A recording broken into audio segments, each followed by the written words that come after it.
All right, let me do a little sound check here. Looks like you guys can hear me. All right. So, we're here in, what was it, 2025 now?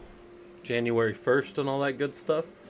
And we finished out our professional Linux users group Linux system admin course. So, we probably got a little bit of stuff to talk about as far as what we're doing. Yeah, tomorrow. Ansible linter is a pretty nice tool. I wouldn't mind putting together. I need to probably put together a little bit of a. I need to put together a little bit of a what's it called, a like a lab on that, because I know we can do that up in the Ansible section. So maybe let's see, Ansible. Let's just say Ansible Labs.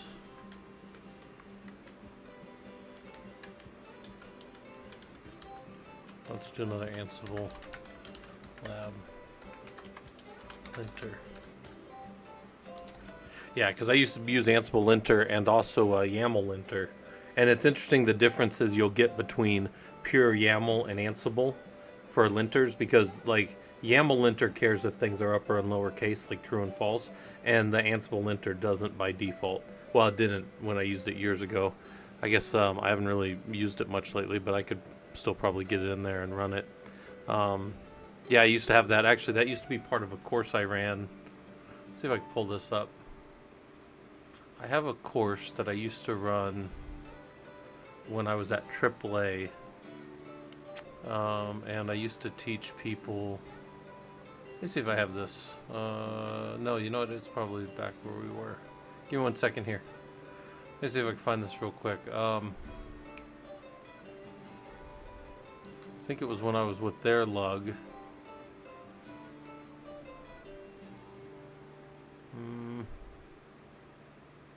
It might not be.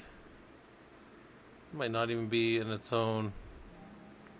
Go out here to documents and look for Ansible linter. Let me just do Ansible lint and see if I can find it. Yeah, the playbook syntax check is not great. No, not great at all. Let me see if I can find lint. Oh, apparently it's not going to find anything. Let me search again. Hold on.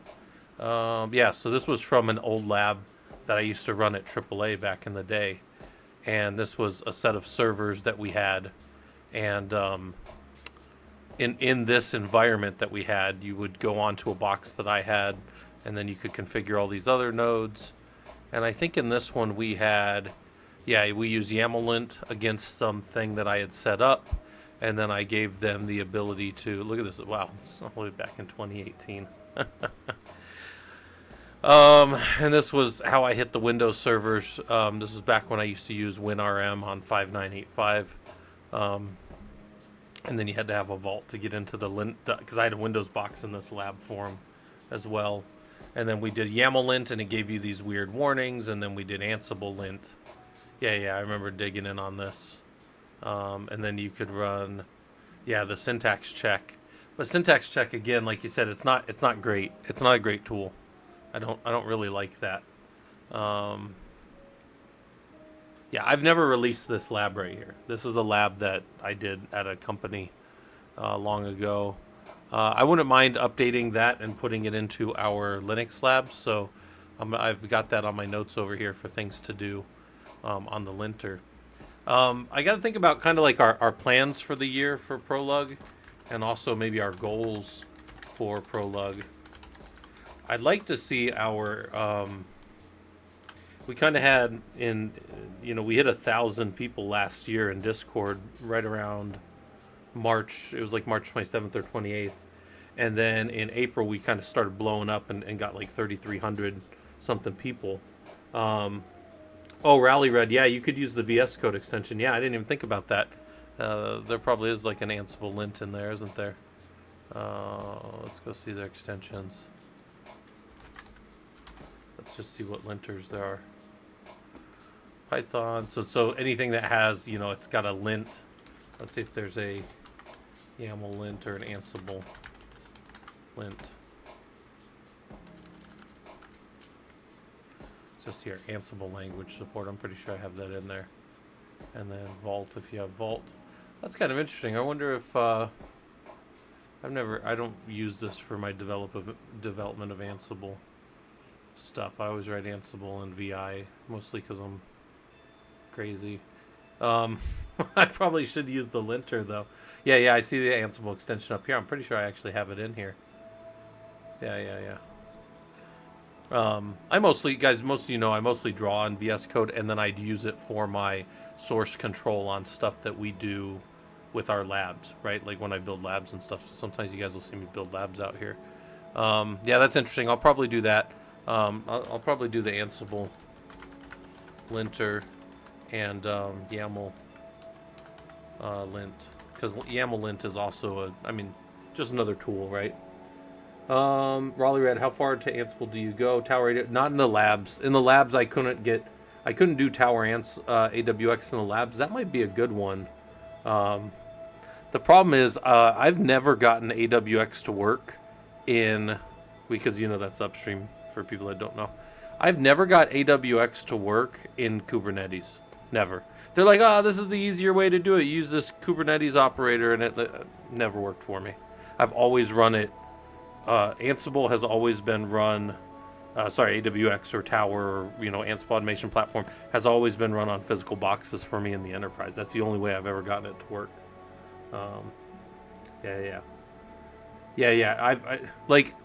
Look, guys, and I know that I feel dumb when I show you guys this, but I'm still going to show it to you because I feel like an idiot. Like, you go in here, right, and you go to the, I'll find it real quick for you. It's like GitHub, and then, what is it? We were looking at different stuff for chaos engineering. No, what's that called? Guys, and then it's like, I would think like, oh, hey, I can just run this, right, in an Kubernetes cluster, right? I should just be able to get this going. And then I get down in here, and they're like, all right, so here, this is super easy. You can just deploy it. And then when you get into it, you start having to change all this configuration stuff, and I'm like, this isn't nearly as easy as they sold this to be.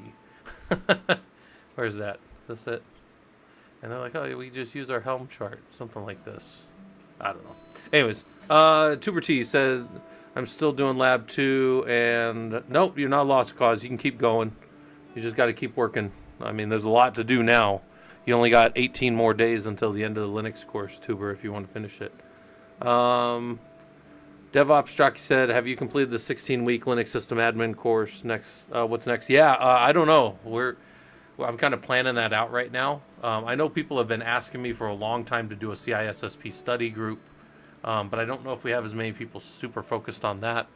I'd like to see us try to get to, 5,000 members, and I think as long as we kind of keep on the trajectory we're on, we'll probably hit 5,000 members, so that's good. Yeah, Pesta, it probably will work mostly on OpenShift. Yeah. Semaphore. Yeah, Semaphore is one of the ones that I've been meaning to run. What is it? It's called Semaphore, and there's another one called, guys, what is that called? Where you go in and do the, oh, shoot. It's called like Ansible, not config. Not Ansible operator, but there's a term for it. They've got like this execution environment that's basically just API and event driven. That actually I think you can run it right off the site, if I could remember its name. Somebody's made me do it before. Red Hat, and then yeah. There's a is it Semaphore? Somebody had me doing this before. And we were right. I remember I was right in the Red Hat, like on the Red Hat page, doing the commands and executing. And it was like, okay, now you're going to shut off HTTPD, and you shut off HTTPD on the server, and it's just watching. And then when it watches it, it triggers it, and it sends it back over, and it runs your Ansible playbook and fixes your HTTPD or whatever your daemon is that you're running. Cybermage, we're not really doing much right now. We're just kind of talking about, what are we doing in the new year for the ProLUG group. Let's see. What are we thinking? Hold on, the wife's typing. Or the wife's messaging me. No, there's a name for it. There's a tool. Somebody had me run it. I swear it was something like... Oh, what the heck? It was something like Ansible. Ansible operator? Maybe it was.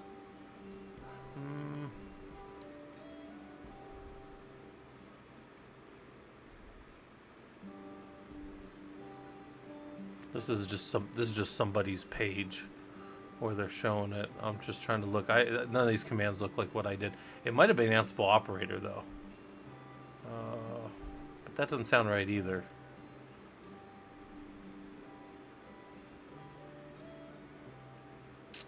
I don't know. Anyways, doesn't really matter all that much. I will play with stuff and go far afield instead of doing the things that I should do, guys. What's going on? Oh, Juan, you said doing the CISSP course, some SRE stuff. The thing about SRE stuff is I've never been an SRE, so like I much like if I was like, hey, I can show you guys how to program. I can't really show you how to be on a team of programmers. I never did that stuff. I mean, can I like at least code a little bit? Sure, but I wouldn't. I don't want to say I wouldn't feel super comfortable, but I have been, you know, I've been a security guy for most of my career in general, while also being an operator.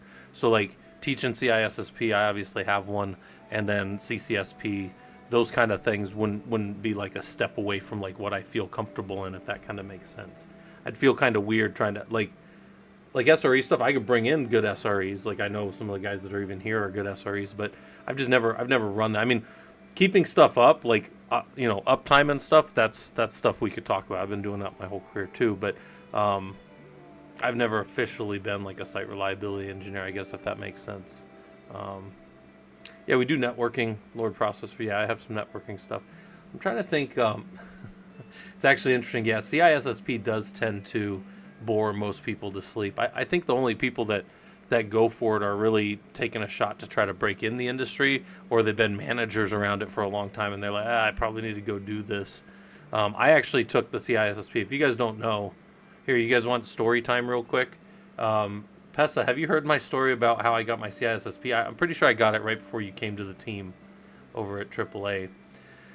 But here's the thing. I had joked for years that I could probably just walk on and get my CISSP. And I probably couldn't have in retrospect. I did do a lot of studying to get it. I did pass it on my first try, though, which is fine. But the reason I did it was I couldn't stand how our security team talked to we were called the mid-range Unix team. We were a Unix, Linux hybrid team. And I just couldn't stand like these smug things that these guys would say on meetings with us or on emails or whatever. So the real reason I got my CISSP, if you guys don't know, if you haven't heard this from me before, this is the most fickle thing you're going to hear about today.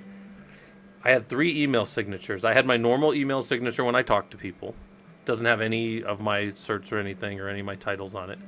Then I have a response email, which is a shortened version of that, but still has like a phone number if you needed to get a hold of me. And then I had one when I responded to security, which said CISSP after my name. And the only reason I got my CISSP was to launch that over there when I was responding to the bullshit they used to tell me. That was the only reason I did it. And, I mean, I know it doesn't mean that much, but I'm just saying it was funny to me. I'm like, this is kind of the one that you guys care about in your side of the industry. We're over here on the Linux side of things with that company. And I did that to be an asshole. So, hello, congrats. I can see that you're invisible anymore. What a magic. I can go invisible. Look, I can... Oh, poop. I can also turn into a penguin. When's the last time you guys saw the penguin? Penguin that's not working too hard. And I can turn into a penguin that is working too hard. I can do all of these things, guys, if you don't know. But... because I'm sitting here talking, I decided to be on camera. So, oh yeah, Raleigh. I see it a lot where I see it in all fields of engineering that I've run across. You know, people in meetings and stuff. We call it bike shedding. If you guys have never heard of bike shedding, it's the idea that you sit around and talk about shit that doesn't matter. And I think a lot of people do that when they're not like confident in what they are talking about or working on. So, Morgan, how's it going? We're not working too hard right now. We're kind of Yeah, if you can't baffle them with brilliance, befuddle them with bullshit. I like that. I think I've heard some variation of that before. Um, Here's our options. Oh, yep, the wife wants me to call her. Hold on real quick, guys. 1 second. Let me talk to the wifey real quick.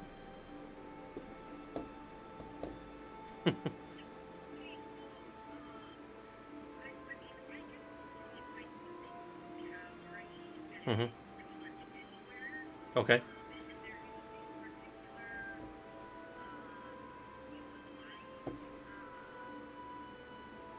Well, I'm streaming right now, so but what are you thinking? Yeah, I can do that. I'll text you. I love you. Bye. All right. The wife is coming back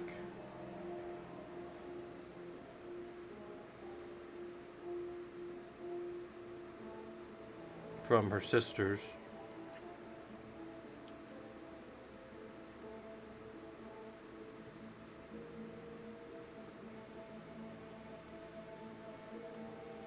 And then let's see.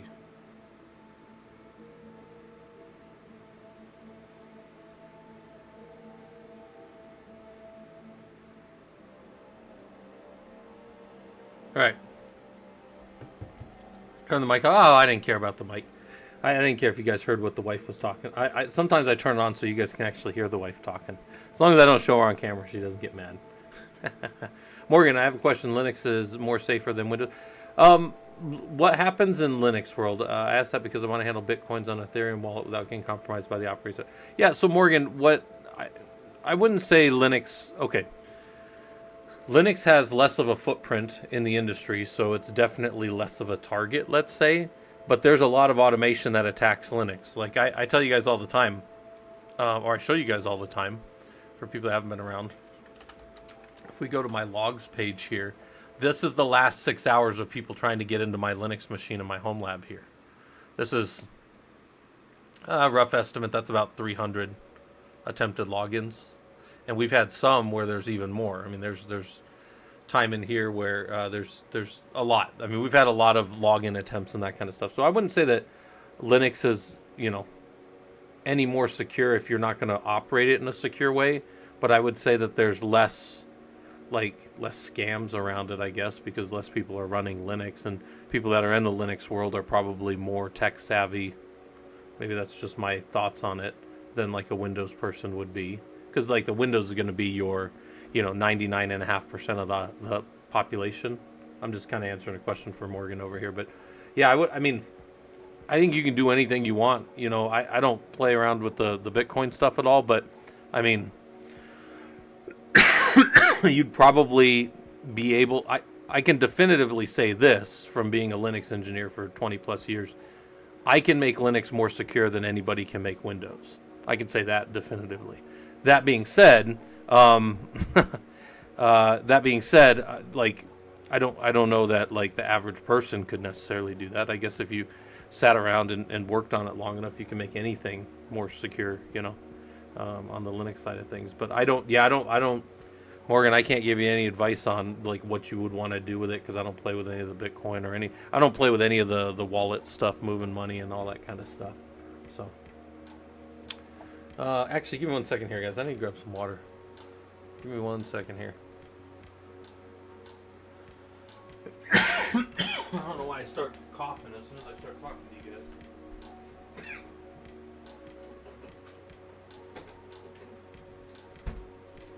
Also, just finished my last project for an economics course that I'm in. I was smoking that course. I think I'm getting like a 94 in there right now or something, so I'm doing pretty good. Chinga, over on the right here, you're talking about my notes. This is called LogSeq, LOGSEQ. It's a really good LOGSEQ. LogSeq, it's a really good little open source type tool. You can run it Linux, Windows, and you can draw if you wanted to. You could go right in here. I think I can go right. Let me just go somewhere here. I could draw right here. And then right in here it would generate a little Excala draw. And I could bust out my little stylus here. And I could actually draw right over here. Now this is kind of far over from my hand, but on my little pad. But I could, you know, do that. And it tells me right here exactly, whoops, so I can put my grid node on, I could edit block. It tells me where it's saving it in some kind of thing called draws. I don't know exactly where that path is, but I can go in there and modify it, or I could delete it or whatever. Pretty good little tool. The limitation I would say of this tool is this.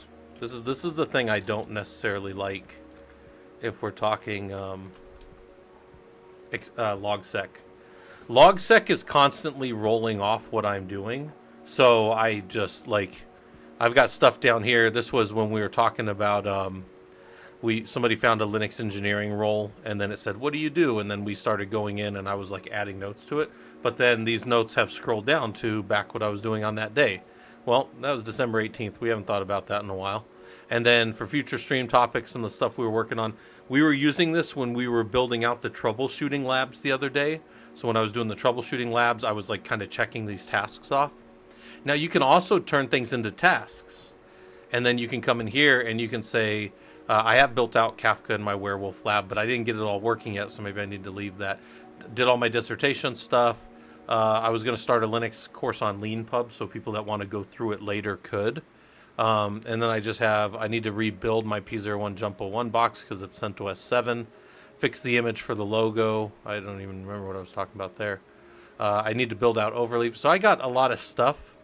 I actually do have the DNS from AWS pointed the right place on our K8's cluster. I just need to go fix.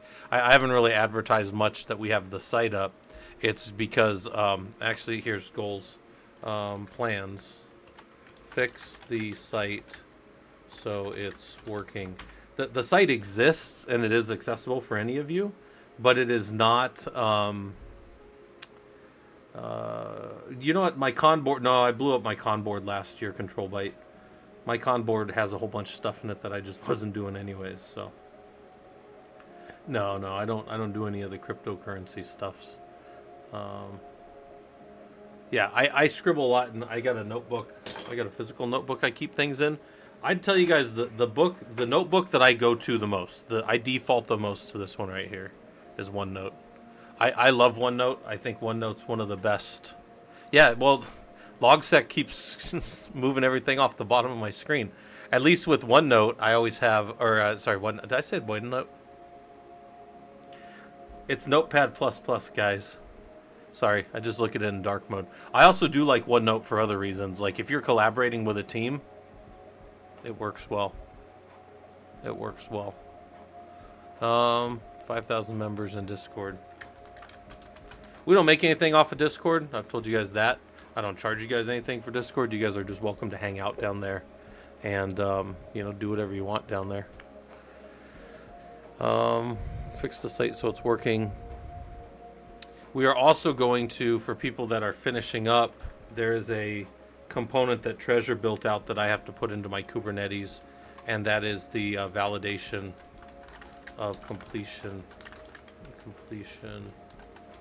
of the Linux sys administrators course. Right. So there's like a little validation page that's kind of built onto there. So.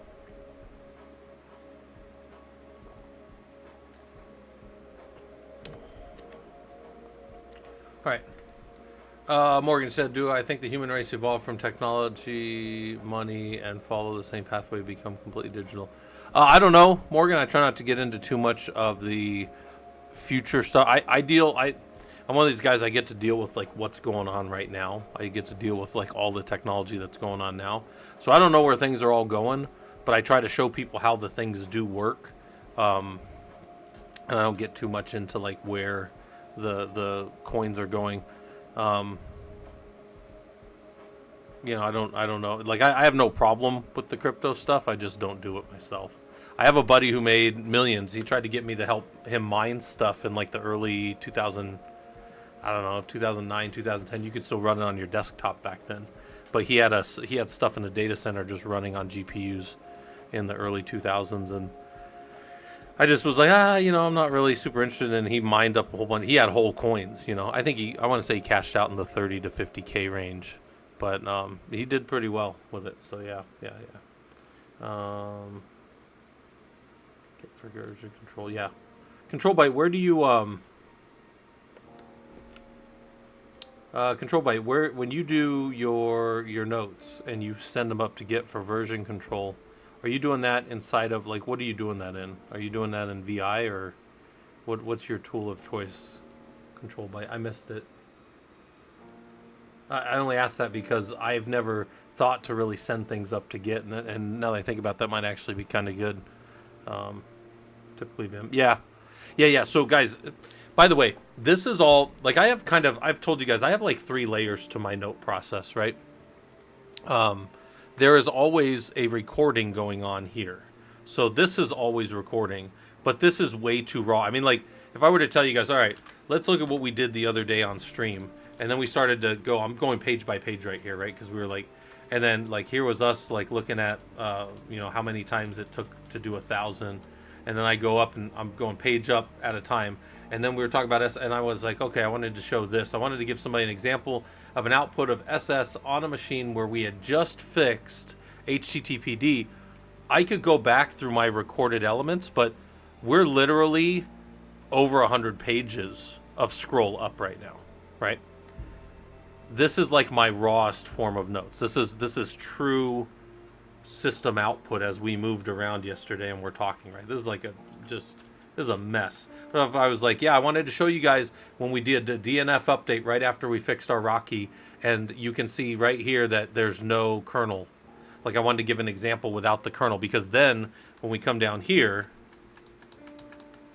and I fixed it, right? I fixed the repos and did everything there. Then we got down here and we looked at the history and we came down a little bit.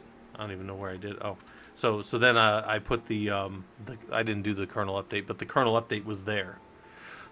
That would be too much to show you guys, right? That would be too much to like give to another engineer, or like if I gave to one of my junior guys when I went on a holiday or like on a break. That would be too much to give them. That's like literally hundreds of pages. So what I would do instead here is I would pull out the salient points and make these are like my raw notes. I have very raw notes in here, like, but they're useful to me. So like these were our Socratic Ansible notes, and this was when we were like working through Ansible and like figuring out could we do certain things. And for anybody not familiar with the Socratic method, we just ask ourselves, can we do certain things? And then we come up with the answer by working our way through things, and we think through problems, right? That's what the Socratic method is. Well, where I'm going with that is like, look, I have how I update my students. Let's see, what is this one? This was, we were looking at Kubernetes, like the CKA. This is the CKA certification right here. And then, I fill these things out sometimes on stream and we kind of work through. But this is like my second tier of notes. This is also not what I'm going to show people. This is not like what's going to management. This is our questions whenever we have a guest speaker in. Like if I had like the wife sitting back behind here or something, sometimes she sits on her little beanbag chair behind me, and we would ask her like, what's your role and what roles have you had in over time and what do you do for your company? Because my wife does tech too, right? She's an IT help desk person. But anyway, so over here we do that, but this is still like kind of my more raw notes. And then what I do when I build things into a good working presentation is then I turn them into like some kind of like document. I'll have like, let's say, those are my, this would be like a finished doc. This is like a finished doc that I sent to you guys when we did the ProLUG Linux Systems Administration. This is my last level of, not really notes, but like finished work, right? And then this was the one that like told you guys what we were doing in the course and told you guys what we were trying to learn and what we were trying to do, some of the lab stuff, how you get into our lab environment, and then like what the course plan was. This was our setup for all that. Morgan, you said at one point something like that Windows have more backdoors. I don't think I said backdoors, but do you mean that more data is getting sent through Microsoft headquarters to an encrypted network? No, Morgan, I just think that you have more control. Well, no, I don't think. I know you have more control over the Linux system than you do over a Windows system. So with like a Linux system, you are all the way down to whatever the kernel's doing. In fact, you can even download and recompile a kernel if you want. with whatever you want in there. You can pull out anything you don't like, anything that, you leave a system up on a network for a week and see what it's talking to. Use a tool like Zeek and keep track of any of that kind of stuff. That's what I would kind of tell you to do in that sense. Gaming, you asked, I assume that's short for like Gaming Turtle. You asked how you would get into Linux. Typically, I tell people if you want to get into Linux and you've never done any Linux before, downloading it is one of the first steps. I would tell you this. Go to Killer Coda. Free site. 100% free. Doesn't cost you anything. And then just go find, look, Powell, POAS has some. I have a bunch of labs over here. My labs are also on Linux. And this will start you off in Linux from like the very beginning. It'll drop you right into command shell.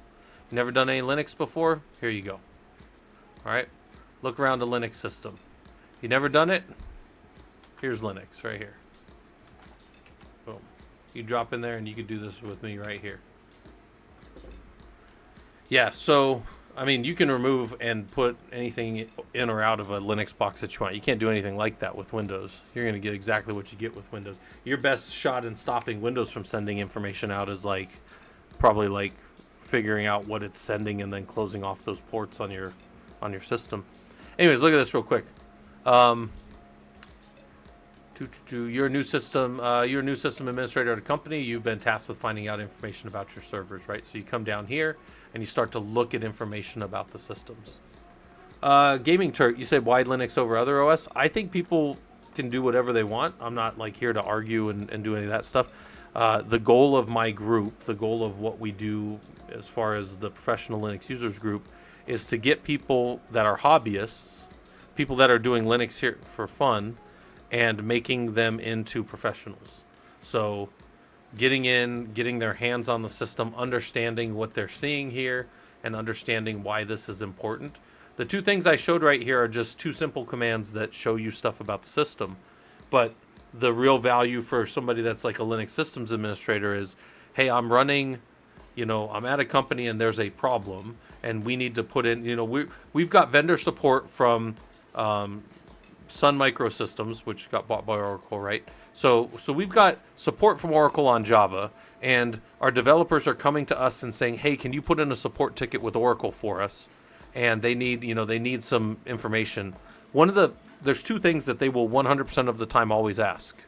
Now, Oracle aside for a second, they're going to ask you the version of Linux that you're on. You need to know that. And they're going to ask you the kernel you're on. They will also probably ask you, since it's Oracle, they would probably ask you like the version of JDK you're running. DPKG-L grep for JDK, right? Do we have a JDK on this box? Do we have any kind of Java, right, on this box? It doesn't look like we do. Could we get it? Right? And what it would look like. I don't know if it would find. Anyway, so I don't really deal with that on Ubuntu. I do it over on the Red Hat side mostly. But the point is, probably could. I'd play with that later. But yeah, Oracle would. Well, I don't think Oracle thinks too much about how much they suck. I think Oracle just thinks, I love money. Right? This is Oracle right here. Where's Oracle? This is Oracle right here. If you ever ask them a question, I can answer that. For money. I don't know if you guys Broadcom too. Yeah, Broadcom bought for people that don't know, Broadcom just bought VMware a while back, and now they're making everything between 4 and 10 times more expensive. And I know that because people in different industries that I work with. Yeah. Wait, who's paying me to yell at this guy? Gentlemen, there's a solution here you're not thinking of. It's a great scene. That's one of my favorite Rick and Morty scenes right there, that one. Yeah, who's paying me to... Yeah, he shoots self. Yeah.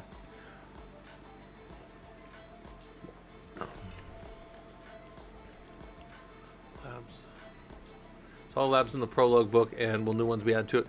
Ivan, I'm not sure if we'll be adding these new labs to the book. The book is currently considered finished, but I have thought about if I add more Linux or Ansible, I probably will update it right in the book. And anybody that ever buys the LeanPub book, If you guys ever see that, I don't know if it got linked somewhere. Robodom linked it. That is always, anytime that's updated, it sends you guys all an email. So, like, that's one of those things where, because I get Lean Pub books sometimes from people. That's where, if any of you guys know who Jeff Geerling is, that's where he's published through. And there's some other guys that are also pretty popular that publish on there. And I like it because if they ever update their book, it always sends you an update. So then you just download a new version of their book for free. You know, it's a pretty cool little thing that they have. I really like that. So, there you go. So, we're just over on the right, looking at some of the plans for ProLUG in the new year. I'm going to say also goals is build at least 2 Linux labs per month. Sometimes I can get more of those out. Build at least 2 Kubernetes labs per month. And I think those are just goals that I want. I want to get us more and more of these Linux and Kubernetes labs. I don't know that I have much more. I could say maybe build at least one Ansible lab per month. I can maybe do that. I'm not gonna like try to kill myself doing that. It's just I do have a lot of more interesting things for us to put out for Ansible. I just been busy with stuff. I'm supposed to be working on the dissertation all year too, but that'll be out. That's not a goal for ProLUG. I do want to set up. What was this? We'll send in connection requests. Let's think of what else we need to work on here. I've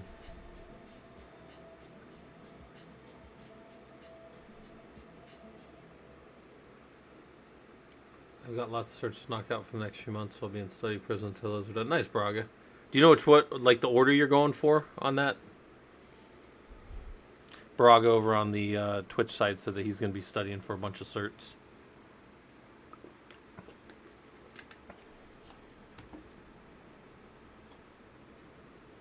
Also, I'm always getting, so goals for ProLUG, I'm always trying to get at least one industry, I'd say expert, but it's just somebody in the industry, one industry experience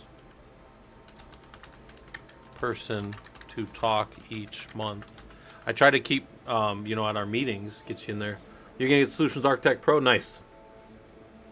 When I did the Pro last year, Baraga, well, was it? I guess technically it was 2023, I think. I don't think it's 2024 because I've been working on the doctorate, so probably lost that whole year in there just thinking about that stuff. But anyways, when I got my Solutions Architect Pro, the thing that I noticed the most about it was every answer on there was correct. So like you'd have 4 or 5 answers to a question, and it would always be like when I say correct, I mean like they wouldn't give you anything glaringly wrong. It would be like a long write up of how you could do like read replicas and like this and this, and they weren't trying to trick you, but it was interesting.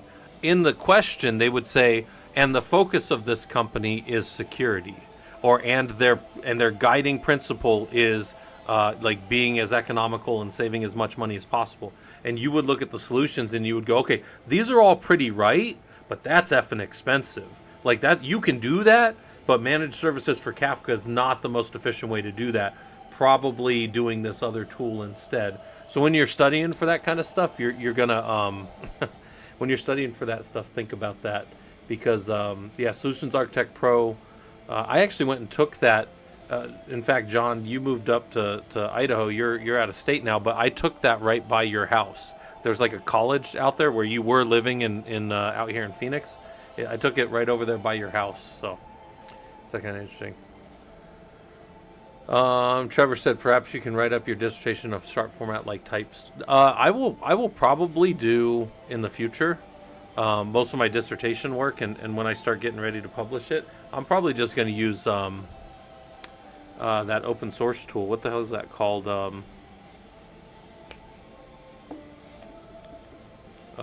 Overleaf? Yeah, Overleaf, right? I think I'm just going to use Overleaf for that. 'Cause I think Overleaf's pretty good for most of that stuff. Yeah, I think Overleaf's great. And then I could just keep updating stuff and then throwing it in there, and it'll be good.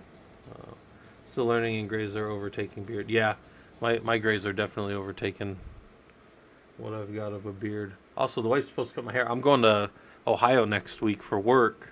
I'm going to be working with one of our customers out there. So I'll be gone for a week. And I looked up, like the wife was like, look up what the temperature is out there. There's no temperature in Ohio next week. And, this is a 10-day forecast. But there's no thing that's out there next week that's over 28 degrees. That's the high. And then the lows are like in the teens and even lower. And I'm just looking at that going like, oh, no. I'm from Phoenix, guys. We had a 72 degree day today. Like it's me and the wife went for a walk this morning. It was like 48. That was like in the morning with the sun up. It was like 48 and it was nice. But we hit 80 something the other day. Just insane. Absolute insanity. Yeah. And I've been to both, in fact. I've been to both Phoenix and Iraq, in case people were wondering. And I've only been mortared in Iraq. I've never been mortared in Phoenix. The only saving thing for me with the mortars was Iraqis don't know trigonometry too well, so they couldn't get the mortars to land on us. So that was fun. But they did try to mortar us a few nights, and then we caught those guys. And all I can say about that is that they didn't mortar us anymore after that. So that is what it is. So, but yeah, they were trying to hit us at night with mortars at our little train station that we had. So, bunch of jerks. All right. Where were we at? This is where I would start with Linux, guys. If I were doing Linux from scratch. Now, I came into Linux. Some of you guys know I was a network engineer. I started network engineering when I was in the Army. I went and did all the Cisco stuff. Got my CCNA. When I passed my CCNA, I could not tell you what a server was. I legitimately could not. I could program the crap out of a router and a switch. I could not tell you what a switch did. Or a server. I couldn't tell you. I got out, started working for a school district, did a whole bunch of LAN stuff, so that was like local area network stuff and doing that. And then I got into firewalls, and I told you guys I ran their firewalls and their wireless access points, all for the school district. And then I moved out of that and started doing all Linux from there. In fact, what got me started in Linux was there was a couple of projects there these were like multi-million-dollar projects that got stalled over like some networking problems. And I could fix them by just putting a little Red Hat 4. This was like Red Hat 4 days. I could put a little Red Hat box in there and then run a SOX proxy on it and fix the whole problem for the network. It's like a $20 million project here and a $20 million project here, and they were going to grind to a stop. And then I dropped in this little Linux box and it worked. And I'm like, man.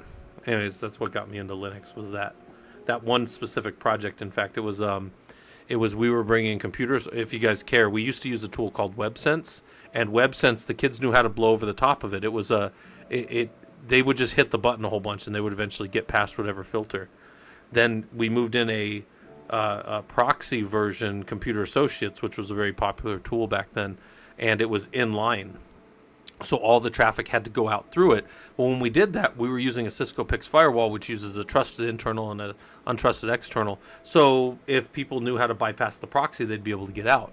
But I wrote an access control list, right, a little rule that stopped anybody from going out. So I stopped all traffic both sides. I turned both of our interfaces into untrusted interfaces, if for lack of a better. You couldn't really do that, but you could with the proper access control list. Then I left a little area at the bottom that was allowed out, where our tools could get out, and then a Computer Associates system could do all the proxy, right? Well, that worked fine, and then there was this library program that we had, and the library program could like only talk on port, let's just make one up, it was like 5,000 something, it was probably in the 5,000 anyways, and we could not change that. And Computer Associates would only allow port 80, 443 and 8443, if I recall at the time. That was all they allowed us to proxy through, so we couldn't use these two tools. I was going to have to change the way that my firewall rules were set, and the way I did it locked everything down.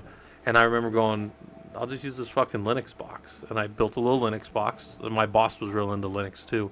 and that was my first little time of building it. The other thing I did that was actually kind of funny was my boss at the time, this was a guy named Jared Thompson.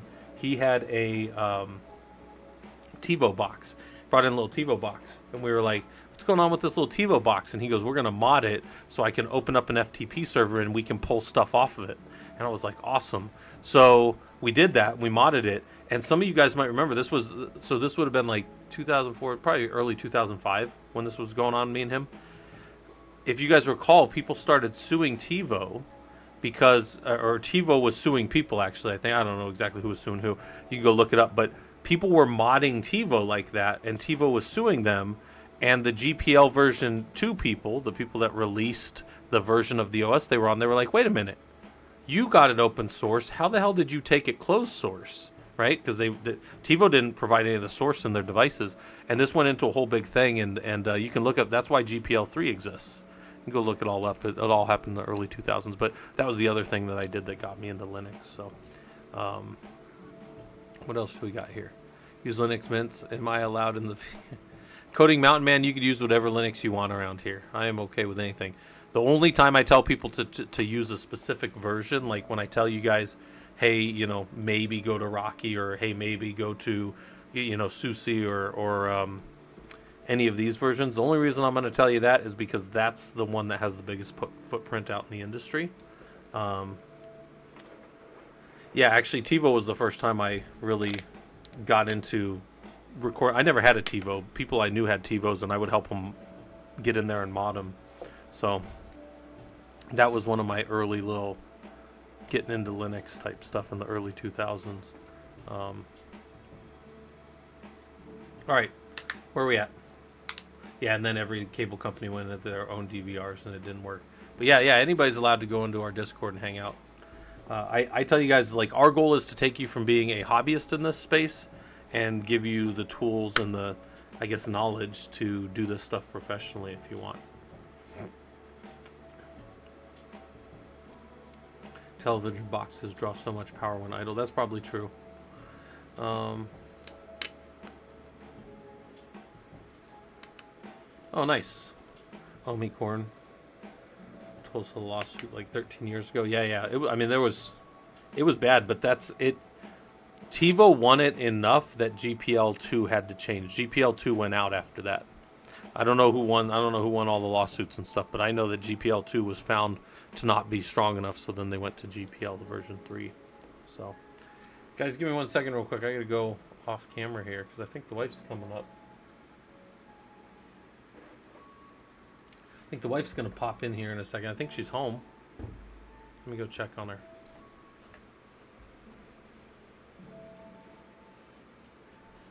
I don't hear her coming up the steps, but I know she's around here somewhere. All right. This was us messing around yesterday over here. This was us messing around here too. We're pretty much messing around on all of these. I do need to get back into one of the things we need to do. I'm showing you some stuff over here as well. Let's go with bang SSH because I'm pretty sure. Nope. Let's do this. Control Shift R to go back through. Huh. We don't want to be on here. Control Shift R for Scott, right? And this was. There we go. This is the one I want to be on. Is that the right node? And is that the right password? Nope, shorter password. Maybe I don't know Scott's password.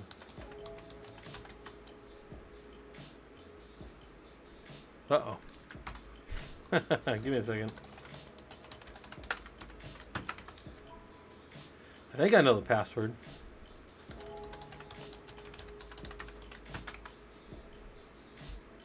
Hey, wifey. Hey. You're here. I turned the camera off before you came up, though. The wife has food for me. Well, failed to ban doesn't work inside of my environment control byte. It only works on the external. That is funny, though, but hold on. What's this password?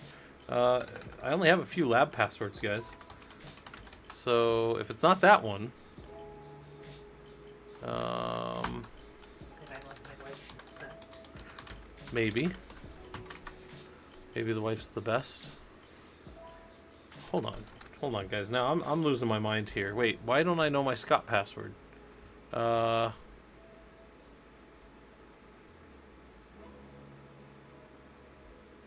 a minute. Yeah, don't. That's the first rule of dealing with wives. Don't tell them they're not the best. Huh. I am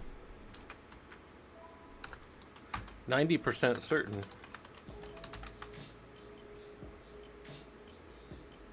Oh, did I have to change this password, guys? I think I locked these damn boxes down. I had to change this password the other day. Now I don't remember what it is. Hold on.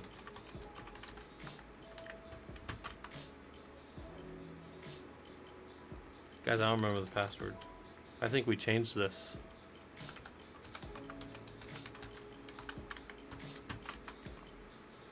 Oh, damn. I use keys everywhere, but I can't use keys on this one. Yeah, see how this one's locked down? Oh no. Oh, gosh. Oh, gosh. Can't get in the box anymore. I gotta think about what that damn password. I can get in there. I'm pretty sure. I think I can get in there. I think I just go over. Yeah, I got keys en route. Sudo su-scott. That's fine. All right, we're also here. So I got, yeah, so 100 days ago I built up this whole environment. Get NS. Did I build some different namespaces? Yeah. And then get, what services am I running? I've got this web service that forwards off of this port, and then things can connect in. Yeah, I use keys for my root. I don't use keys for my users. That's me being lazy. Ooh, guys, I got foods here. My wife brought me food.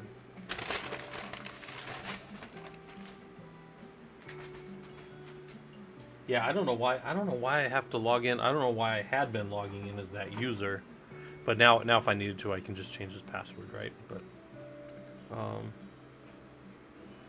I do need to build out. Guys, I got a lot of things I need to do.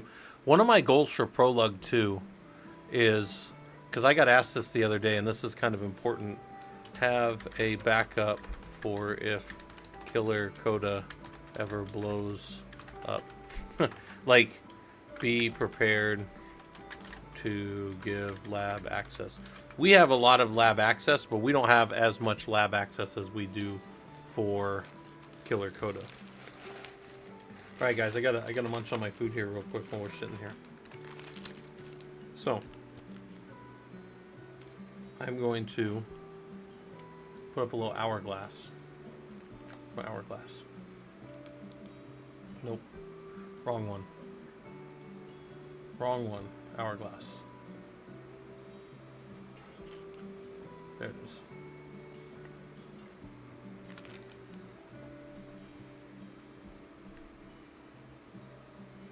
Let's put this up like this and say eating.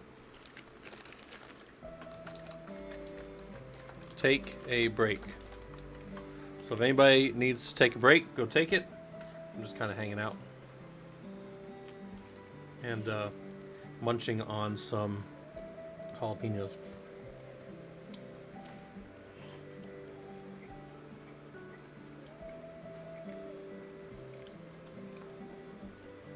Jalapenos are not all I'm eating.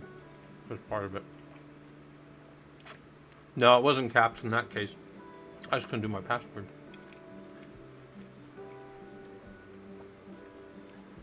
Imitaz said, what is the best way to set up a home lab if we have servers across multiple locations?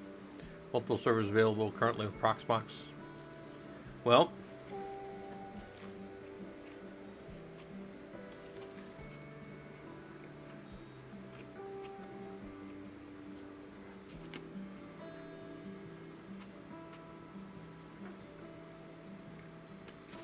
I would probably work backwards from what I want to do. Like, how do I want these boxes to talk? Am I giving people access, or am I proving that I can build something? Like, what do I want to do with my home lab, you know?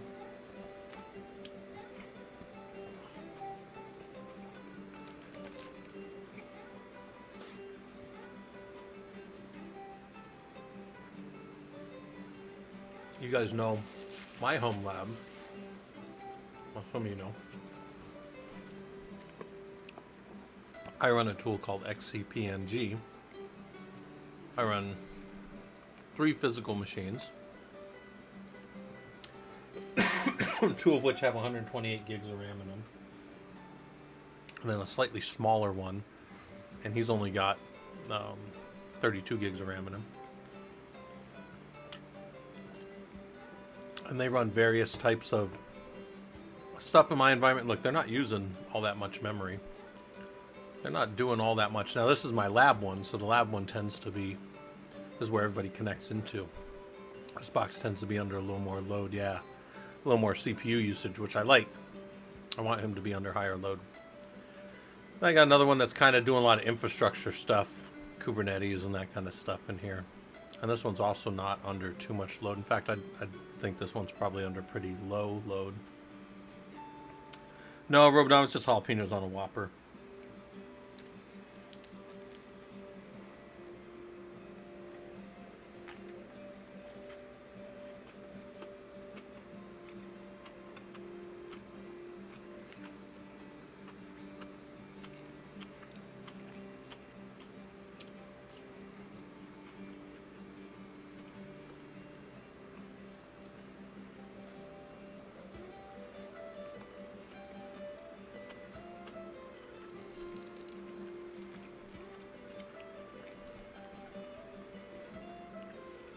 Yeah, this system here, look, he's basically chilling.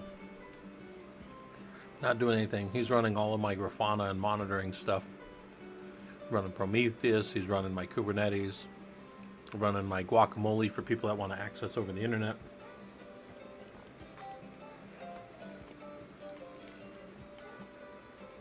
And it's basically chilling.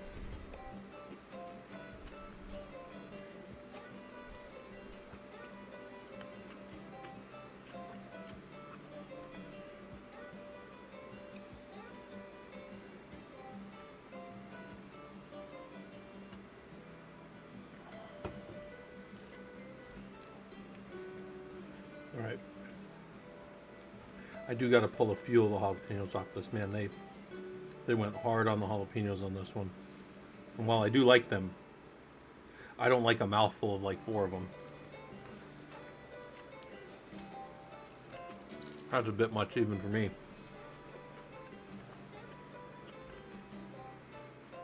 It's possible to like jalapenos, but not want to melt your face off with them every time you eat them. So Lord Processor, if I were to turn around and look behind me, I have a half rack of servers, and there are 3 physical servers that are sitting in the rack. I could physically pull them out and pick them up, spike them on the floor, break them. They are physical boxes. They're running a hypervisor called XCPNG, and that hypervisor allows me to treat them like a host. And the host like throws a party. Let's say you throw a party for everybody, and these are all your guests. So this is the physical machine here and how he's doing. But I could go to any of his guests, like my Grafana 2 server. And my Grafana 2 server has 2 CPUs, and I don't have the stuff in there for his memory, but his memory is like 4 gigs of memory, yeah. And he is pretty much chilling doing all of my Grafana stuff, right? So it's a physical, there's 3 physical machines that, actually my wife's sitting by right now. And, well, she's not sitting yet. You're not on camera, don't worry. But there's 3 physical machines back there, and then they are virtualized up with hypervisors for us to run all of these. Now, we don't get into these through this tool, right? This is all GUI, and if we need to, we can go to the console of a machine if we really had to. But really, when I get into a Rocky box, I'm doing it over here via SSH off my jump box, right? So hopefully that answers your question, Lord Processor. When I say I have 3 physical servers, I mean actual physical servers sitting in a rack that are then carved up into these virtual environments, right? They're hypervisors and then virtual guests. Oh, Control by asked, wife, are you still here? She ran off. Come back. They have questions for you. What are your 2025 book recommendations? What are my 2025 what? Book recommendations. You got to talk over here on the mic. Now I need to pull up my Goodreads. What's on your Goodreads? Oh, all your books. My wife likes listening to books, and she's in 2 book clubs.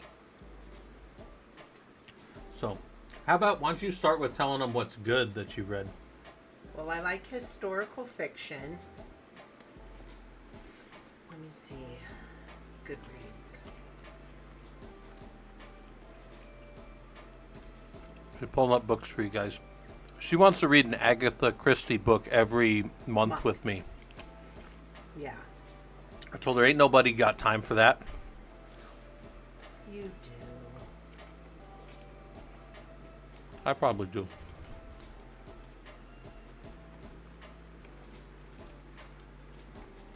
So my 2024 books, I haven't updated it in a while, but Which ones did you like? The Women of Chateau Lafayette, Oh. The Kite Runner. The author of The Kite Runner also did another book that I really liked.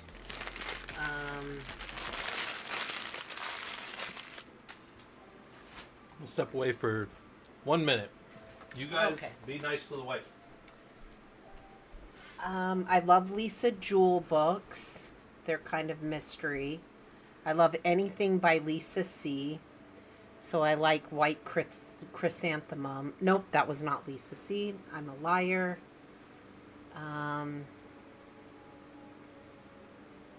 Let's see here. Oh, Lisa C was The Island of Sea Women. Lisa Jewell. Let me see what... See, and then I have to Google what it says about Lisa Jewell and see if I agree with it. She's a British author. Her books...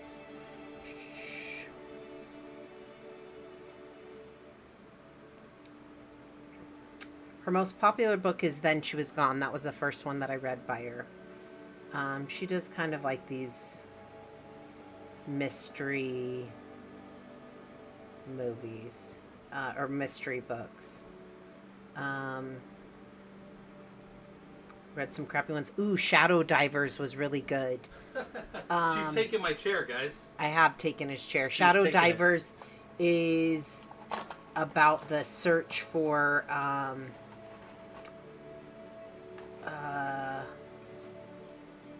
they find in 1991 they find World War II German U-boat off the coast of New Jersey. Really good. Hold on, I gotta answer a question. Oh, sorry. Tuber said, are you running a lab on Proxmox? No, I run it on a tool called XCPNG, but it's kind of a dated tool. So Proxmox is kind of the way most people probably want to go in the future. Go ahead, wifey. Oh, no. No, I think that was all. Yeah, I think... My timer's about to beep. Oh, okay. Well, I just don't want it to scare you.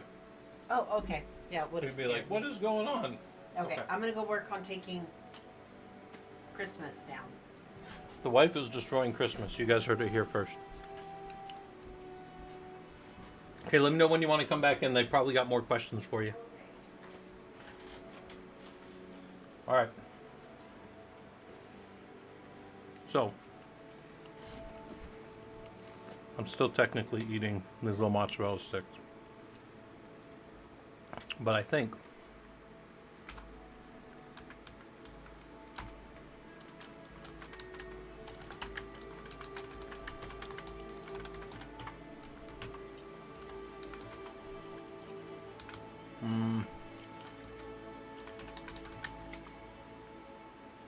yeah, so here's my web service. Back-ended by these 2 nodes. And I'm pretty sure that those nodes, when they pass all the way through, yeah, 30,080.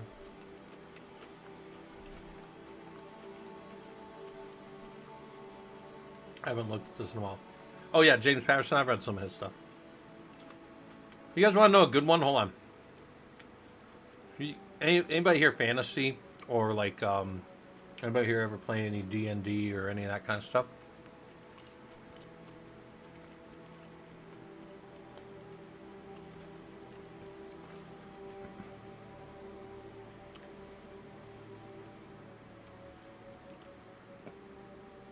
Hold on.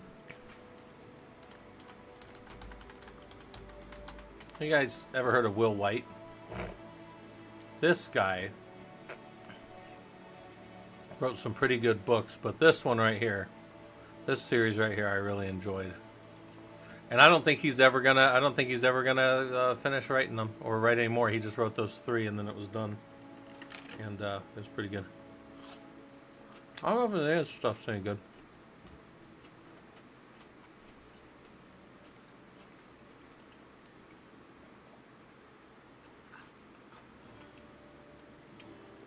Kaz asked a question about calibrate pedals in Linux. I have no idea. I don't even know what that is. Unfortunately. But if I was trying to do something on a desktop,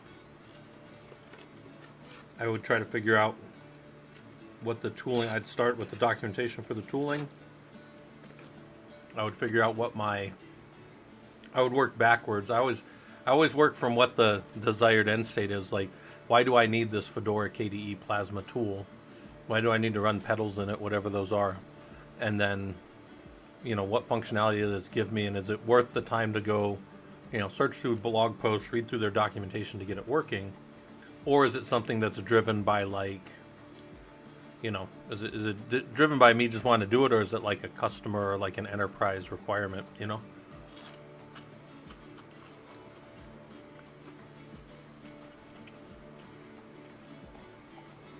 Oh, Koiso, the closed captioning underneath here is just done inside of Oh, you're trying to get a flight sim up, Kaz. Oh, wow. Oh. Shoot, I don't know about calibrating pedals then. That'd probably be an input. Oh, shoot. I guess it would depend on what your drivers are and what you're working on. Try to find the most up-to-date drivers, make sure they're loaded. Do an LSPCI, make sure you're seeing your device correctly. Other than that, I'm just reading a manual like you would be. So, yeah. No, this is live. I'm just running. This is literally the background. As one of my PowerPoints from our Linux course. And then while I'm talking to you guys, it's just down there doing closed captioning. That's all it is. It's one of our talks from the other day, right? We were in here talking about how we move data through a system, how we think through problems. Yeah, this was all stuff we do. All this stuff I'm showing you guys right now, this is all recorded on the Unit 15 Linux Systems Administration course. So I recorded this the other day. But yeah, it's just behind. And then I just make sure everything doesn't pop up in front of it. That's all. So, as we're doing whatever. But yeah, this guy Will White, he wrote a real good, this set of stories right here is real good. If you guys are kind of fun into building up power, almost a D&D style. Tamara, you said the Cradle was good. I mean, it looks like he's still been writing them. These ones make me sad because I don't think he's ever gonna write on these again. But I can tell you these were fantastic books. I really enjoyed these.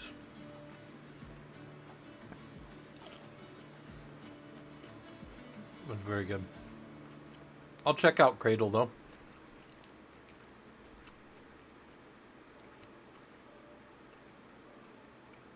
There's 12 of them. Tomorrow, he said these are done. The 12 are done, or do you know if these are done? Is he writing more of these ones tomorrow, or is Cradle all done?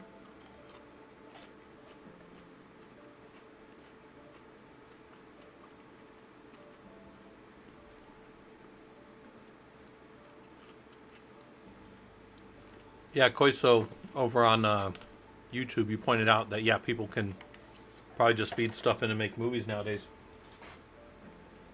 It's interesting. So I'm a partner with YouTube, even though I don't stream that much. Hold on, let me pull this up.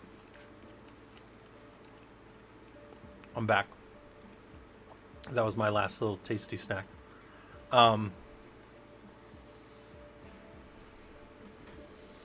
They asked us the other day as YouTube partners, and again, just I don't know like what they care about to get to be a YouTube partner, but they started asking us probably just a few weeks ago, do you guys want to opt in on letting people train models on all your stuff to do AI stuff? And I'm like, that doesn't sound like a good deal for us, because like, I mean, I can show you guys all the Linux in the world, but if you just want to watch a bot talk to you about it, I guess that's good too.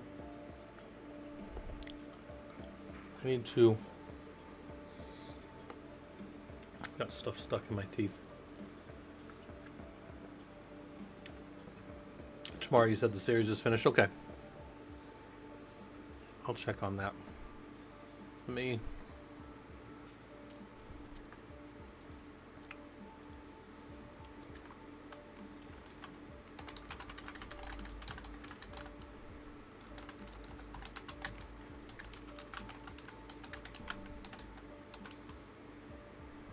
Do you know if he's still writing tomorrow? Also, I've got this problem, guys. Like, I love fantasy, but does anybody here know who like the most popular kind of fantasy author is right now? Probably the most. He had the most famous. Like, his Kickstarter last year made like $40 or $50 million or something. Can't stand the guy. Can't stand his work. No, it's no. Sorry, no. The guy. No, not Trump. Brandon Sanderson. I am not a fan of Sanderson. That guy. He just, everybody loves him, and I'm just like, yeah, not a big Sanderson fan. All right, let's go to Stan Lee. No, Stan Lee passed away. Actually, Stan Lee passing is one of the saddest things I've ever seen. I don't know if you guys ever saw it, but like, there's a whole, like, his family was fleecing him to the end. It was no good, man. You can go read about it. And, yeah, it's not a great. He's working on a Horizon series. Yeah, Mara, he probably, well, oh shoot, Stan Lee probably passed. Somebody help me out here. Somebody probably knows the exact day. I don't know. I don't keep up on Marvel that much, but I know it was a few years ago. And by the way, that was the thing. He was in all the movies, and like a lot of us like, looking for him as the little cameos or whatever. With 2018, yeah. He's also Stan Lee did a cameo in one of my favorite movies ever from the '90s. It's called Mallrats. If you've never seen Mallrats, you should take a look at that. It's pretty funny. Kazzy said Cyber News Channel runs an AI called Joe. Yeah, I mean, that's like all of this stuff. I mean, eventually, the computer is going to be able to be more witty and more quick and more whatever than any of us, and it's going to be more entertaining and whatever. I try to sit around and at least show you guys stuff that I think is valuable for the industry. At least that's what I tell myself I'm doing here most of the time. I don't know, Robodon, if that's the first time he was ever in a movie, but I know that I'm pretty sure it was his first time ever. So the thing about Mallrats, if you guys don't know, Mallrats was like one of the biggest flops ever for a movie in the theaters. It did $400,000 like its opening night. It was terrible. That's $400,000 on opening night, even in the '90s, is like really bad. And like it was really bad. And like so that was Kevin Smith's first big shot, because he had gotten really popular from Clerks, and Clerks was a great story, and then whatever. And Clerks was a fun story, but it's very raunchy for probably like the average person. But anyways, Mallrats came around, and then it got like this huge, like the DVD sales. There was more DVD sales every year than they made on the release of the movie, and you can go look that up. I'm pretty sure that's still true to today. Although it's no longer DVD sales, it's you know, whatever they sell now, you know, probably Amazon stuff. But anyways, my point is Mallrats was very much kind of his big thing. And then Stanley showed up in that for a little bit to talk to Banky, right? Banky Holden? Yeah. The character. Oh, Fisherman's here. How's it going, Fisherman? Hey, Fisherman, did I show you what my wife got me the other day? I put it way over there. I don't know if you were here when I was showing you the Gerber she got me. So she got me a pretty nice little Gerber. Yeah, all right, hold on.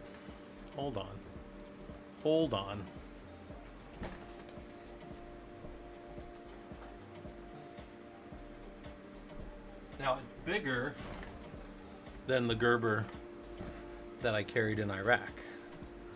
But hold on. But it's the same type of Gerber.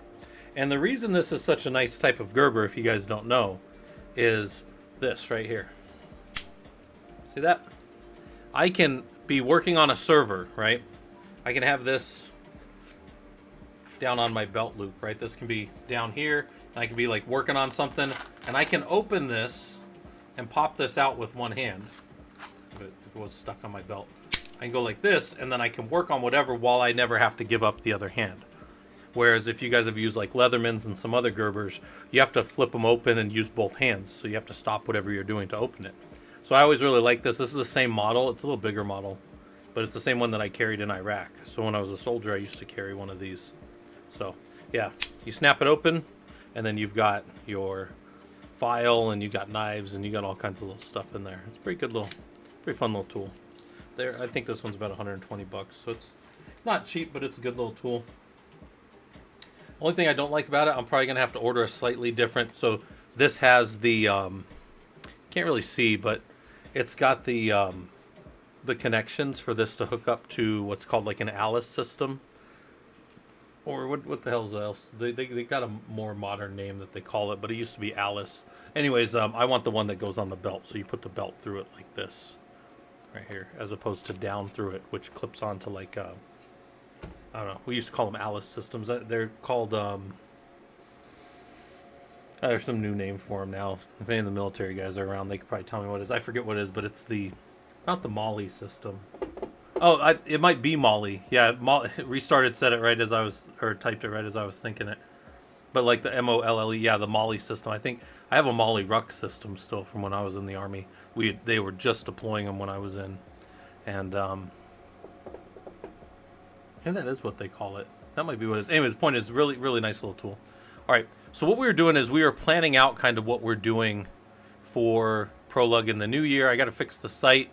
The site is up and working, but I don't have the validation for the Linux Systems Administrator course yet. I'm going to work with Treasure on that and get that going. Plus, the course doesn't finish until the 19th, so we want to give everybody a time to finish their final stuff. And then what I'll do is down here in our Kubernetes cluster, I'll have to build a little database backend for it, which is super easy to do. I can show you guys how to do that. But we'll load it up with all the users or all the people that passed, and then he's got a little Go front end, and then you can go in and you can just put in anybody's name or the number they give you, like the little number. You can even read it off the little not CAPTCHA, what's those little things called? Kaz, you said, what are the labs teaching? Well, so if you go into our Discord, I'll start all the way at the beginning for people. If you go into our Discord, we just got a whole bunch of people that are hanging out doing Linux, right? That's what we do. That's what the group's about. It's about hobbyists, and for the most part, hobbyists that want to become professionals, right? But in September of last year now, 2024, I started a 15-week course for everybody. And the course was, for anybody that wanted to participate, it's free. You just had to go into ProLUG projects, and it started you off doing Linux Systems Administration. It made you think about, we'll go look at it. It made you start with like a little self-assessment, like do a little self-assessment. How do you feel technically? How good are you? And this is for you, right? Where do you need to improve things? And look, we had 126 messages in there. We had a lot of people, because the way the discussions worked each week this was back in 9/14, right? So it was back in September. people had to do one discussion post and then one response. So 2 discussion posts each week. I ran it like a college class. And you can go in there and read what people are talking about, if they were having a problem adjusting and getting, caught up and stuff. And then for each week I had the labs, the worksheets. And if you didn't want to do the worksheets in DocX, I gave it here in a text version. And then there was the syllabus. And the syllabus was like all the things we were going to cover for all the weeks. I have the syllabus right here. So these were all the things that we covered in all the weeks right here. And we just finished the last one the other day. So the lab stuff is you could go through and work on all these things to help you get ready, along with a really big project that I made everybody do, well, everybody that stuck with it, to be ready to be a Linux administrator for a company, right? And then hopefully, because I always tell you guys, this is how it looks right here. You get into Linux like this, or you get into any technology like this. There's this is the methodology from Cisco called the PPDIOO, and admins start over here. They hop into an operating system. Like the system is already running. There's already Linux and Windows and networking and storage back here and databases over here. It's already going. That's how you're going to jump in. I don't think a single one of you guys ever, unless maybe you work on a startup and you've already been doing this for a while, is ever going to just build a network from scratch. Probably never. That's not already attached to a network that's running, is my point. So you would start here with keep the lights on, KTLO, and you'll probably be in the network operations or the security operations or the help desk. You'll be doing something here, right, to keep the system running. And then I'm saying, are you also trying to optimize the system? Are you making the system better? Then you get into project work, right? Prepare, plan, design, implement, right? You're doing these other things, right? And sysadmins, this is what our focus was. Operations. Keep the lights on. The primary operation goal of any company is uptime. Keep the systems up so the customers can give us money when they want to. If the customer can't give us money when they want to, if the customer can't get their service when they want to after they've already given us money, so now they're going to complain, these are all problems. And we want to minimize any of these problems, right? That's what we do as systems admins. So this whole course was on sysadmin work. It's all free. It's all up there. You can go back and do it for as long as Discord will leave our stuff up there, which we've been on Discord as a group over 5 years now, and they haven't deleted any of our crap yet. So there's all our stuff, right? Some of the discussions I thought were pretty good. We got in and I had you guys look at, somebody's trying to run a Docker container, but they're having problems. Can you go help that developer out? Developer's pretty smart, but he's smart in his area. You're the person that understands how your servers work. So you have to go look at what he's telling you he's trying to do. You got to look at what the server's showing you as far as its open ports and what's coming out. Kaz said, are there any certs related to this? Yeah, so I'm giving out, the Professional Linux Users Group is giving out this. Hold on. Streaming images. We are giving out a blue version of this for anybody that passes the course. This is what an orange one will look like, or orangish, right? So this one won't ever be released right here. This is just an example one. But the blue one, right? The blue one is the one that'll be released for people, and there will be a little what are these called, QR code, and there'll be a little QR. Oh, stuff. Yeah. Z-Love, you should see, if you ever see my old so I cut my teeth on Perl, right? That's the language I got into Linux on, and 20 years ago I was doing all Perl. And if you ever see how actually, hold on, I might be able to show it to you. Hold on.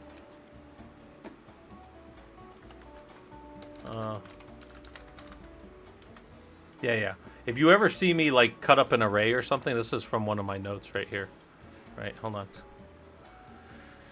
You'll see when I cut up an array, and this is only when I'm using like a straight array. So I open a file, and this is like a one-liner, and I'm putting things into variables for each time that I split through whatever this thing is. So I'm opening a file and I'm reading each line, and I'm saying the first, as I split based on spaces, it's column, column, column, column, and val is the only one I care about, and then it would give me, it would split those, I would miss those ones and only give me this. But these are called junk 0, junk 1, and junk 2. So I just fucking call them junk because I don't care about. Sometimes I just call them junk and let them get overwritten. It's just not germane to whatever I'm trying to do when I'm building a one-liner or whatever. So this is like some stuff that I used to do back when I was doing. I mean, I don't write Perl anymore because nobody does it. But as an admin for a long time, yeah. Okay. So anyways, that's the course, guys. If anybody wants to go do the course, everything is recorded. So if you go to beginner start here, there's a playlist on YouTube. And this playlist, let's make sure it doesn't just start right here. I don't want it to start. Yeah, I should have Unit 1 through Unit 16. Everything's recorded. And this one was only recorded 3 days ago. So there's all the Linux Systems Administration course for people that want it. LGTO. Yeah. All right. So you guys are welcome to play around there. Also, 6 certs that are free.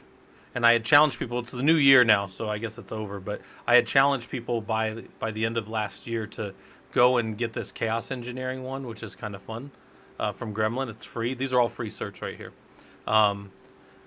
And anybody that finished it, which I think there's 3 people. I saw 2 people talking about it, and then Treasure had messaged me. So I'm pretty sure 3 people did it. So I'm going to do something for those people. Probably let them pick a Humble Bundle or something and send them a Humble Bundle. I think that's kind of the plan. So,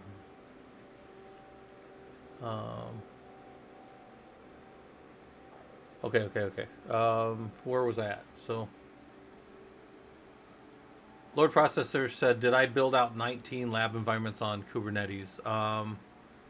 No, my 19 lab environments that you guys can connect into, no, those are not in Kubernetes. Those are in a tool called, well, they're their own nodes, but they're in a tool called Werewolf.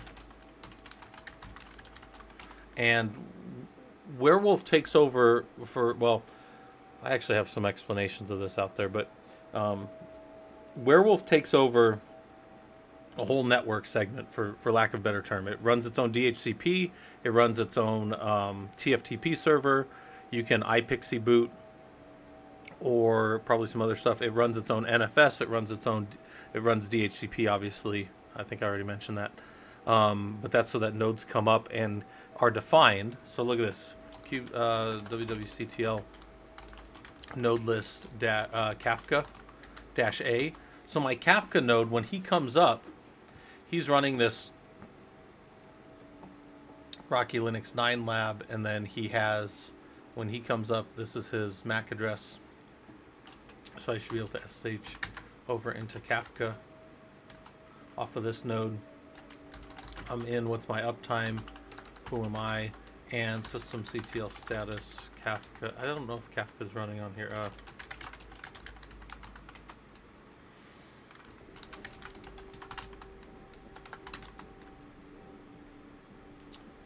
Where did I put... I think I was going to build it in as an overlay, so where the heck did I put it?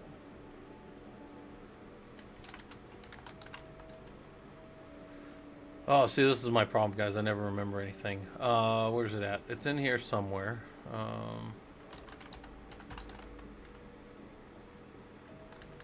Oh, that's less than useful. Let's go back out, and let's go to...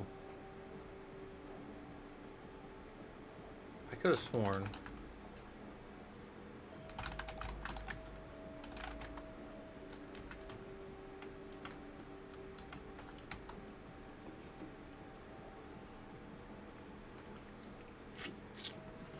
Hold on.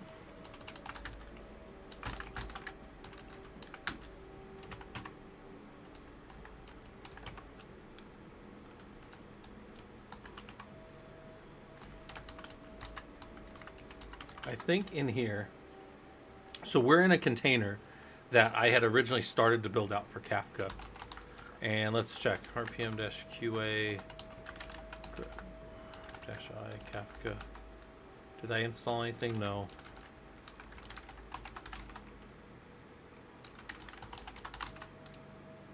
Huh. Well, no history, yeah. I thought I had put in here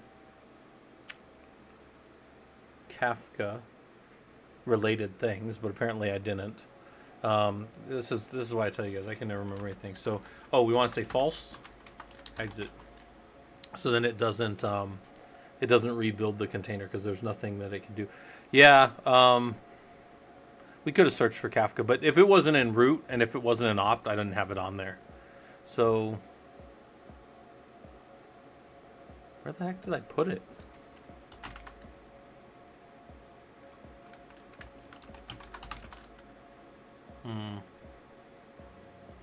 Oh, so this makes it useful since I have all the deployments here. I originally wrote that here, in case you guys didn't know.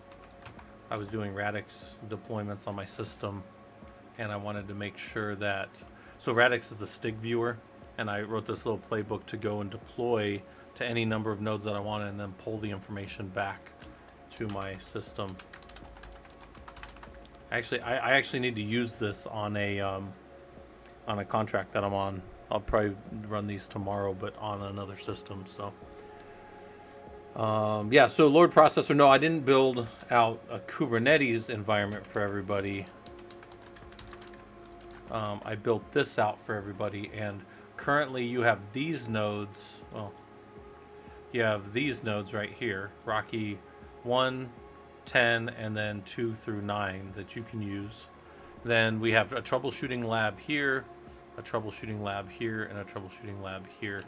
And those ones you can get into if you go look at the last week where I built out the troubleshooting for you guys. I built out what the projects are anyways around troubleshooting for that. So all you have to do if you were to go into our Discord, you would go to ProLUG projects. You would jump down to the most recent, right? Because I'm way back now. And we had this incident and the incident answer. So if you wanted to look at the PDF and figure out how our incidents were resolved, we had 3 live incidents that we worked through last weekend. And I think personally, maybe this is just me being optimistic, I think that the people that stuck around and did that really learned some stuff. They were seeing how it is to do things live when other people are watching you. There was a certain amount of backseating, which should be good, right? Like you should be able to work while people are backseating with you. And if you can't, that may be something you have to work to get more comfortable with, because you will probably have engineers looking over your shoulders sometime in your career. Yeah, and this is the project right here. It's all out there. So yeah, load processor, hopefully that answers the question. Yeah, I built out these labs so you guys could go hit the troubleshooting stuff. All right, where are we at here? We're at an hour 30. I guess I could probably... I might call it, but I think we got a good plan for the year so far. We'll fix up the ProLUG site and get the validation stuff in there for when people finish. I'm just going to have these kind of loose goals to make some Linux labs each month, make some Kubernetes labs each month, make an Ansible lab. So try to get 5 labs out each month, which means I would have to get 5 out every 6 days. I'd have to be putting out a one on average, right? So I probably want to get started on that. I do want to get more of our more experienced people to come in and talk to you guys, because I think that those are received well. We do have a talk coming up. Pessa's coming to talk to you guys. Hold on. Where's Pessa at? Pessa's going to come talk to you guys on the 11th. So actually, that'll be right after I get back from being in Ohio for a week. So I'm going to be out in Ohio, and he's going to come talk Kubernetes in the enterprise. So, all right.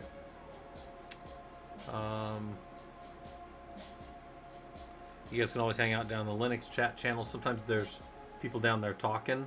Sometimes there's like conversations going on about what's going on in the Linux world, and people get ready for studying and that kind of stuff. All right. And then I said have a backup for Killer Coda if it ever blows up. Yeah, I'm just waiting one day for that site to not be available. Hopefully they keep it up. But I want to have my lab set up in such a way that I can give more people access. So,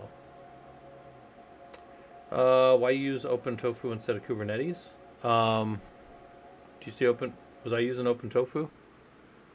I've never used OpenTofu.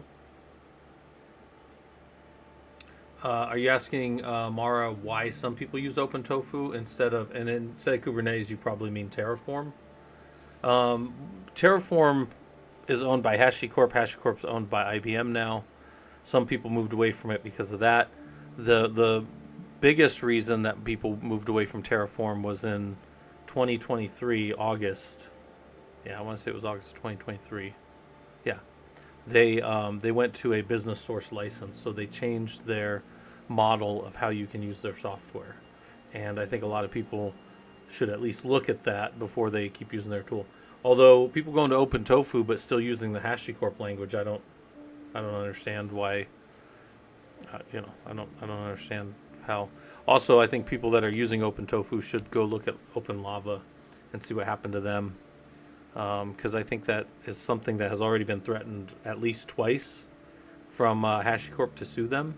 And then if you look now that IBM owns them, go look at what happened to OpenLava and Platform LSF. It was a pretty interesting thing that happened in that would have been like 2014, 2015. Yeah, OpenLava.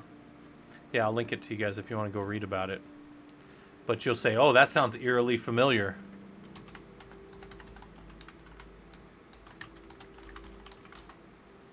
What happened to OpenLava? I was using this tool when this happened. I was also using Platform LSF at the time. But go read what happened to them. It's an interesting little thing. And then you go, oh, that's a really short entry because it stops with this lawsuit. Well, now HashiCorp is owned by IBM, and it's almost the same exact thing. So I wouldn't be surprised to see that lawsuit start soon. So anyway, something to think about. All right, I'll probably hop off of here then, and we'll be on. I'll be on sometime tomorrow, and then Friday we always do our little hangout where we work on stuff. Saturday we're having a little meetup, and is Saturday the official? Is there like an actual like meeting in the morning? Let me go look at this real quick.